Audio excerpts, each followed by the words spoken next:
네, 2024년 12.3 내란 음모가 행해진 대한민국에서 어떻게 민주주의는 무너지는가, 스티븐 레비츠키를 중심으로 해서 쓴 책을 한번 검토하겠습니다.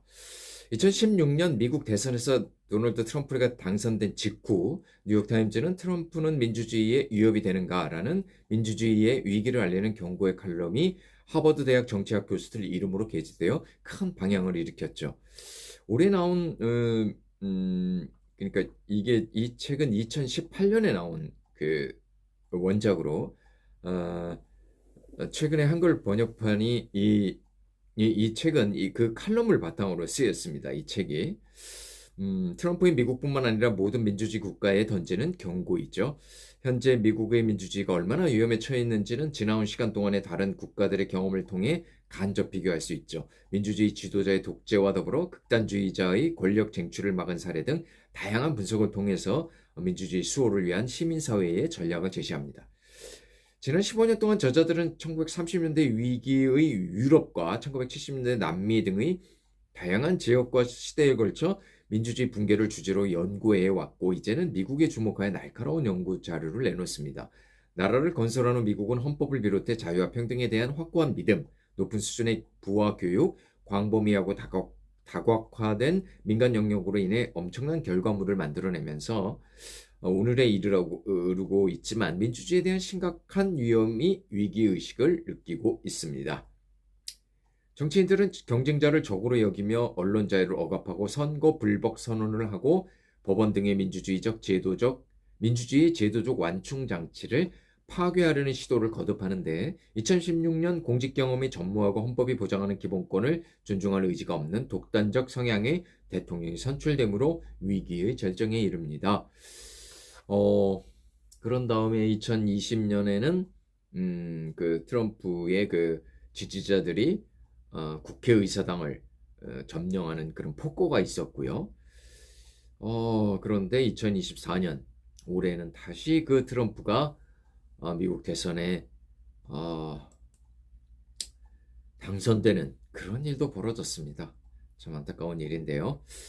냉전 기간 동안 민주주의 파괴는 약 75%의 쿠데타에 의해 이루어졌지만, 파시즘이나 공산주의 및 군부 통치 등이 점점 종적을 감추면서 눈에 잘 띄지 않는 방식으로 민주주의는 죽어갑니다.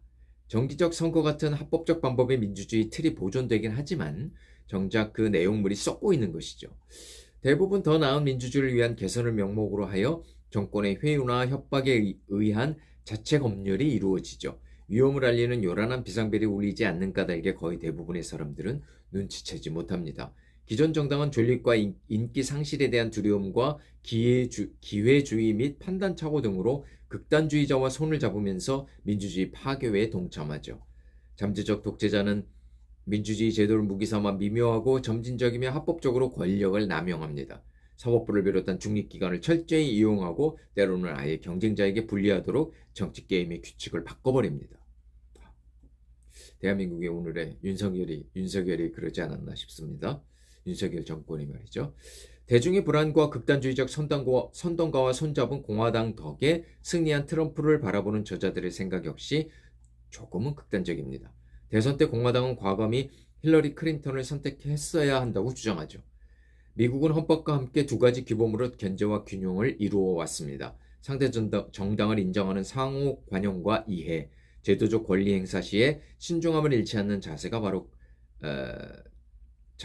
그것들이죠. 그 전부터 이미 그 두 가지는 빛을 잃고 있었지만, 오바마 대통령 당시 많은 공화당 인사들은 오바마를 대통령으로 인정하지 않았죠. 상호 관용과 자제 규범을 거의 완벽하게 잃어버린 셈입니다. 인종과 문화 등에 걸친 본질적 갈등은 뿌리 깊은 극단적인 당파적 양극화를 심화시켰고 진정한 민주주의 위기에 다다른 것이죠. 총 9장에 걸친 내용들은 위에서 분석한 바에 대한 사례들로서 충분한 이해를 돕고도 남음이 있습니다. 1장에서는 민주주의와 극단주의자의 치명적 동맹을 다루는데 독일의 아돌프 히틀러와 이탈리아의 베니토 무솔리니를 비롯해 페루의 알베르토 후지모리, 베네수엘라의 우고 차베스 등이 나옵니다. 그들은 대개 혁명 아닌 구원의 손길로 등장하죠. 내부로부터 선거나 정치 연합을 통해 권좌를 차지하여 본색을 드러내는 것이죠. 일개 아웃사이더에서 인력 권좌를 찬탈하는 과정에는 기존 엘리트 집단의 자만이 원인입니다. 그들은 악마의 거래인 줄도 모르고 경쟁자보다 먼저 영입하려는데 혈안이 되어 섣부른 판단으로 선택하여 나중에는 모든 걸 빼앗기죠. 민주주의는 국민들이 지키기보다는 문지기 역할을 하는 정당이 지켜야 하죠. 저자들은 잠재적 독재자에 대한 감별 경고 신호 4가지를 듭니다. 첫째, 말이나 행동으로 민주주의 규범을 거부하고, 둘째, 경쟁자의 존재를 부인하며, 셋째, 폭력의 용인과 조장, 넷째, 언론자에 포함하여 반대자 기본권을 억압합니다. 이 리트머스 시험지의 양성 반응을 보이는 포퓰리즘 아웃사이더는 선거에 이기면 서서히 민주주의 제도부터 공격하여서 본심을 드러내죠. 이 장은 무력화된 정당의 모습을 보입니다. 트럼프 이전에는 극단주의적 선동가가 여럿 등장했지만 선거에는 이기지 못했죠. 국민의 확고한 의지보다는 정당 체제가 민주주의를 지켜낸 것이죠. 외부 인사가 쉽게 들어올 수 없는 구조가 된 까닭은 정당이 국민 뜻을 따르기보다 문지기 역할에 치중한 탓이죠. 3장에서는 잠재적 독재자 조건을 고루 갖춘 트럼프가 공화당 대선 주자가 되는 과정을 그리면서 정치인들이 잠재적 독재자를 방조하는 실수를 설명합니다. 합법적으로 전복되는 민주주의는 4장에 나오는데 대중 선동가에서 독재자로 탈바꿈 하는 여러 나라의 실제적 역사적 과정이 생생합니다. 그들은 게임의 심판을 매수하고 사법기관 등을 활용하며 경쟁자를 매수하거나 탄압하고 경쟁자에게 불리하도록 다양한 제도를 뜯어고칩니다. 경제위기, 자연재해, 전쟁과 폭동, 테러 등의 안보 위협은 독재자가 애용하는 구실이죠. 아르헨티나의 후안 페론, 에콰도르의 라파엘 코레아, 헝가리의 빅토르 오르반, 이탈리아의 실비오 베를루스코니, 페루의 알베르토 후지모리, 페루의 오얀타 우말라, 폴란드의 야로슬라프 카친스키, 러시아의 블라드미르 푸틴, 터키의 레제프 튀르키예의 레제프 에르도안 등은 가까운 시대의 대표적 독재자들입니다. 5장에서는 민주주의를 지켜온 보이지 않는 규범 2가지, 즉 비공식적이며 성문화되지 않은 강력한 민주주의 규범이며 물과 산소 같은 상호 관용과 제도적 자제를 소개합니다. 미국의 헌법이 아무리 훌륭한 작품이지만 모든 법이 그렇듯 본질적으로 내포된 개념적 공백과 의미의 모호함을 지닙니다. 실행하는 데에는 많은 허점이 존재하기 때문에 단순히 조항에만 의존해서는 민주주의를 지킬 수 없죠. 바이마르 헌법의 독일, 미국 헌법과 거의 비슷한 필리핀이나 남미의 경우 헌법이 부실해서 독재에 무너진 것이 아닙니다. 그만큼 상호 관용과 제도적 자제는 중요하죠. 상대를 경쟁자로 받아들이고 자제의 규범을 실천하는 일은 민주주의의 가드레일과 다름없습니다. 상호 관용과 제도적 자제가 없다면 정치는 극단적으로 분열되고 오직 승리만을 위한 싸움이 있을 뿐이고 결과적으로 민주주의에 반하는 체제의 등장을 부추기는 꼴입니다. 6장에서는 미국 역사에서 나타난 민주주의에 감춰진 시한폭탄의 예를 들었습니다. 관용의 규범이 인종차별을 외면하고 남부민주당의 일당 지배를 공고히 하는 타협안을 어떻게 나올 수 있었는지 상세히 알 수 있죠. 견제와 균형을 위해서는 권력기관이 주어진 제도적 특권을 신중히 사용해야 합니다. 자체 규범이 무너지면 권력이 균형이 무너지는데 그럴 때 야당이 강하면 대통령 권력이 강화되고 여당이 강하면 대통령 권력이 강화되고 야당이 강하면 대통령이나 행정부의 견제가 아닌 투쟁만을 일삼게 됩니다. 20세기 동안 플랭클린 루즈벨트, 주지프 메카시, 닉슨 등의 여러 차례 위기가 있었지만 다행히 관용과 자제의 미가 바로 발휘되었습니다. 그러나 7장에서 보듯 규범의 해체는 점차적으로 이루어져 결국 민주당과 공화당의 극단적 당파 적개심은 늘어만 갔습니다. 역사적으로 볼 때 규범의 파괴는 민주당보다는 공화당에서 훨씬 심한 양상이었죠. 백인이면서 기독교인이 대부분인 공화당은 오랫동안 동질적인 문화를 유지하면서 민주당 지지자들을 진정한 미국인은 아니라고 주장을 했습니다. 8장에서는 본격적으로 트럼프가 얼마나 민주주의를 파괴하고 있는지를 증명하죠. 언론은 미국 국민의 적이고 사법부의 정당성을 의심하며 말을 잘 듣지 않는 주요 도시에는 연방정부의 지원을 삭감하겠다는 경고를 일삼는 트럼프. 심판 매수와 상대 주전 경기 참여 저지 및 경기 규칙 수정 같은 독재자의 권력 강화 전략을 그대로 사용하고 있다고 저자들은 강력히 주장합니다. 대선의 선거 부정을 강조하고 사법부뿐만 아니라 정보기관, 독립기구들, 언론 등을 싸잡아서 비난하는 트럼프는 분명 민주주의의 신봉자는 아닌 듯합니다. 그나마 트럼프의 여러 가지 시도는 막혔지만 앞으로 상원과 하원을 장악하고 있는 공화당 지도부의 태도와 더불어 여론 및 북한이나 이슬람과의 안보 위기 등에 따라 얼마든지 변수는 발생할 수 있습니다. 트럼프 같은 유력 정치인의 일상적 모욕과 괴롭힘, 거짓말, 속임수 등의 광범위한 일탈 행위는 사회 구성원 전체를 둔감과 묵인의 환각으로 이끕니다. 정치 수준뿐만 아니라 민도의 수준도 점차 떨어지게 만드는 것이죠.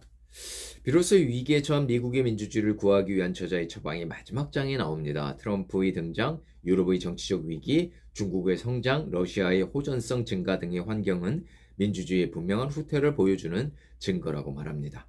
미국이 내세우는 자유와 평등의 수호는 상호 관용과 제도적 자제가 절차적 기반이 되어야 한다고도 강조하면서 구체적으로 제시하는 첫 번째 민주주의의 구하기 방법은 민주당 등의 반트럼프 세력의 연합입니다. 여러 가지 세부적인 이해관계에 있어서는 이질적이지만 큰 목표 아래에서는 광범위한 연합이 필요하다는 것이죠. 민주당이만 별도로 요구하는 점은 하위 계층의 생활고 해결, 보편적 복지 확대로 인한 소득 불평등 해소, 고용 촉진을 포함한 포괄적 노동시장 정책 마련 등입니다. 두 번째는 공화당이 요구하는 것으로 당내 극단주의자를 제거하고 백인이면서 개신교도 집단의 의존도를 줄이며 트럼프 행정부의 전제주의와 백인 민족주의와의 결별입니다. 이제까지 세상에는 없었던 다민족 기반의 민주주의 사회를 건설한다면 미국은 역사상 가장 특별한 나라가 될 것이라고 저자들은 말합니다. 모든 민주주의 위기를 극복하고 반드시 그렇게 되어야 한다는 의미를 담고 있죠. 요즘 북한과의 화해 무드로 인한 한국이나 일부 미국인들에게 트럼프는 극단적 선동가의 이미지에서 조금은 떨어진 모습을 하고 있습니다. 특히 한국에서는 트럼프가 당선되었을 때 가졌던 우려가 거의 사라진 느낌이기도 하며 트럼프가 훼손하고 있는 민주주의 본질은 제대로 체험하지 못하고 있습니다. 그러나 미국이나 전 세계적으로도 분명히 트럼프는 미국의 공화당은 분명히 민주주의에 커다란 위협이 될 것은 분명합니다. 이것도 저것도 아니라면 차라리 극단적 선택이 나을 수 있다는 상황이 자꾸 벌어지는 시대에 우리는 살고 있죠. 점점 더 많은 사람들이 개인적 욕심이나 이익 때문에 공동체의 가치를 갉아먹고 있으면서도 어쩔 수 없다는 생각으로 가득 차 있습니다. 민주주의 위기는 미국뿐만 아니라 우리에게도 매우 절박한 문제라는 걸 우리는 잘 알고 있습니다. 사상 초유의 국정농단이라는 사건 앞에서 벌어지는 극단주의적 선동가들의 기괴함을 체험했고 아직도 이어지고 있고 이것은 바로 2024년 12월 오늘날 대한민국에서도 민주주의의 위기는 아주 처참하게 드러나고 있습니다.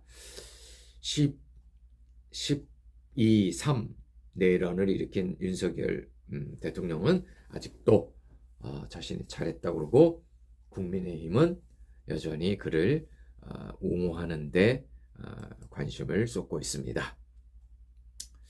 참 어떻게 민주주의는 무너지는가? 안타깝게도 트럼프의 당선 이후에 또 트럼프가 떨어지고 난 다음에 다시 2024년도에 트럼프가 정권을 잡았습니다. 민주주의는 또 다른 위기에 봉착해 있고요. 오늘날 대한민국에서도 세계인에서 바라보는 것처럼 대단히 민주주의의 위기에 빠져 있는 상태입니다. 하지만 대한민국을 저는 믿습니다. 대한민국의 민주주의를 믿고요. 대한민국의 국민들을 믿습니다. 정치 수준을 믿고요. 네.